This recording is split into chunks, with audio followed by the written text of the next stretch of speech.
BJP ಜೆಡಿಎಸ್ನಲ್ಲಿ ಅಡ್ಡ ಮತದಾನ ಗ್ಯಾರಂಟಿನ BJP ಜೆಡಿಎಸ್ನಿಂದ ನಮಗೆ 4 ವೋಟ್ ಬರುತ್ತೆ. ಕಾಂಗ್ರೆಸ್ನ ಸಚಿವರು ಶಾಸಕರ ವಿಶ್ವಾಸದ ನುಡಿ ಇದು. ಸೊ ದೋಸ್ತಿಗಳಲ್ಲಿ ಈಗ ಅಡ್ಡ ಮತದಾನದ ಆತಂಕ ಹೆಚ್ಚಾಗಿದೆ. ಓಕೆ, ಬಿಜೆಪಿ ಜೆಡಿಎಸ್ನಲ್ಲಿ ಅಡ್ಡ ಮತದಾನ ಗ್ಯಾರಂಟಿ ಆಗಿದ್ದಾಗ ಸಚಿವರು ಹೇಳ್ತಾ ಇದ್ರೆ 4 ನಮಗೆ ವೋಟ್ ಬಂದೇ ಬರುತ್ತೆ ಅಂತ ಹೇಳಿ. 4 ವೋಟ್ ಯಾವುದು, ಯಾರು ಮಾಡ್ತಾರೆ?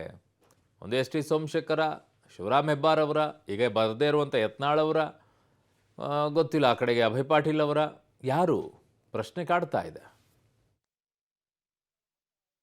ವಿಶ್ವಾಸ ಗೆಲ್ದೇ ಗೆಲ್ತೀವಿ, ಯಾವುದೇ ರೀತಿಯ ಸಮಸ್ಯೆ ಇಲ್ಲ. ಯಾವ ರೀತಿ ಕ್ರಾಸ್ ವೋಟಿಂಗ್ ಭಯ ಇಲ್ಲ ಸರ್. ಯಾವುದಿಲ್ಲ, ಭಯ ಇಲ್ಲ. ಕಾಂಗ್ರೆಸ್ ಅವ್ರಿಗೆ ಬೇರೆಯಿಂದ ಏನಾದರೂ ಪಕ್ಷದಿಂದ ಬರೋ ಸಾಧ್ಯತೆಗಳು ನಿಮಗೆ ವೋಟಿಂಗ್ ಎಕ್ಸ್ಟ್ರಾ? ನಮ್ಮ 3 ಜನ ಕ್ಯಾಂಡಿಡೇಟ್ ಗೆಲ್ತಾರೆ. ಅದೇ ಬೇರೆ ಕ್ರಾಸ್ ವೋಟಿಂಗ್ ಭಯ ಏನಿಲ್ಲ ಸರ್? ಏನಿಲ್ಲ. ಯಾಕೆಲ್ಲ ವಿಶ್ವಾಸ ಇದೆಯಾ? 3 ಜನ ವಿಶ್ವಾಸ ಗೆಲ್ದೇ ಗೆಲ್ತೀವಿ, ಗೆಲ್ತೀರಿ. ಈಗ ನಮ್ಮ ಜೊತೆ ಸಚಿವರಾದಂಥ ರಾಮಲಿಂಗ ರೆಡ್ಡಿ ಅವರು ಇದ್ದಾರೆ ಸರ್. ಇವತ್ತು ಗೆಲ್ಲ ವಿಶ್ವಾಸ ಇದೆಯಾ ಸರ್? 100ಕ್ಕೆ 100 ಭಾಗ 3 ಜನನೂ ಗೆಲ್ತೀರಿ? ಯಾವುದೇ ರೀತಿ 3 ಜನ ಗೆಲ್ತಾರೆ.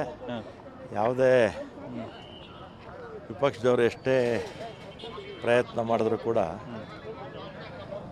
ನಮ್ಮ ಪಕ್ಷದ ಅಭ್ಯರ್ಥಿಗಳಿಗೆ ಎಷ್ಟು ಮತ ಬರಬೇಕೋ ಅಷ್ಟು ಮತಗಳು ಬರುತ್ತೆ.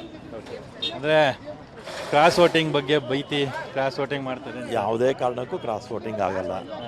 ಎಲ್ಲರೂ ನಿಮಗೆ ವೋಟ್ ಮಾಡ್ತಾರೆ? ಎಲ್ಲರೂ ಆಗ್ತಾರೆ. ಬಿಜೆಪಿಯಿಂದನೂ ಕೂಡ ವೋಟ್ ಬರೋಂಥ ಸಾಧ್ಯತೆಗಳಿದೆಯಾ ಸರ್? ಅದ್ರ ಬಗ್ಗೆ ನನಗೆ ಮಾಹಿತಿ ಇಲ್ಲ. ನಮ್ಮ ಪಕ್ಷದವರಂತೂ 100ಕ್ಕೆ 100 ಭಾಗ. ಆಪ್ರೇಷನ್ ಸಕ್ಸಸ್ ಆಗುತ್ತೆ ಅಂತ ನೀವು ಒಂದು ಸ್ವಲ್ಪ ಆಪ್ರೇಷನ್ ಮಾಡಿದ್ದೀರಿ, ಒಂದಿಬ್ಬರನ್ನ ಆಬ್ಸೆಂಟ್ ಮಾಡಲಿಕ್ಕೆ. ಇದೆಲ್ಲ ನನಗೆ ಗೊತ್ತಿಲ್ಲ, ಮಾಹಿತಿ ಇಲ್ಲ. ನಮ್ಮ ಪಕ್ಷದಂತೂ ನಮ್ಮ ಅಭ್ಯರ್ಥಿಗಳಿಗೆ ಮತ ಬೀಳುತ್ತೆ.